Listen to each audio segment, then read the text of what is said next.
The idea for the focus frame came about a few years ago when I was working in this treatment facility in California.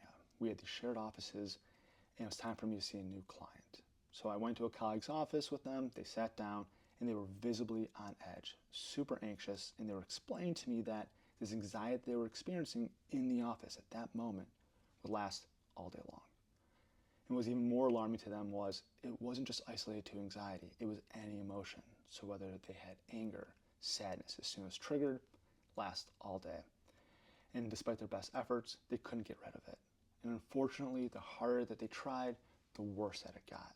So over time, what wound up happening was they started using their cell phone and scrolling on social media to cope. They became addicted to it because they just needed some sort of relief from that day-to-day internal chaos. So seeing how anxious that they were, in the moment, I wanted to help them and also get a better understanding. So conveniently on the desk was a snow globe. I shook it up, and I asked them, is it like this? And as soon as I shook this thing up, their eyes locked in. And you can see the anxiety they were experiencing started to dissipate. And I went in to tell them that most emotions only last a couple minutes. Now it's more complicated than that, but the ones that we experience on a day-to-day basis, the physical experience of them,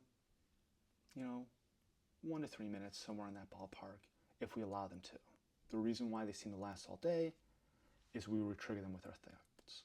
So imagine, every time we had a thought, it kept going like this. Any emotion would last all day. So if we can just stay with it, steady our attention, the emotion will dissipate, the physical feeling would dissipate, and clarity, peace would come back, similar to how the snow globe will settle if I stop shaking it. So I told the client, that's mindfulness. If you practice it 5 minutes a day, every day, over time, you'd start to see a benefit. The client came back next week. They didn't practice mindfulness. The next week came, they didn't practice mindfulness, but what they did is buy the snow globe.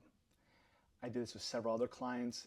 None of them were practicing mindfulness. That's for a different video, but they were all buying the snow globe. And so I thought to myself, how can I get the mindfulness instructions into the snow globe? Hence, the focus frame.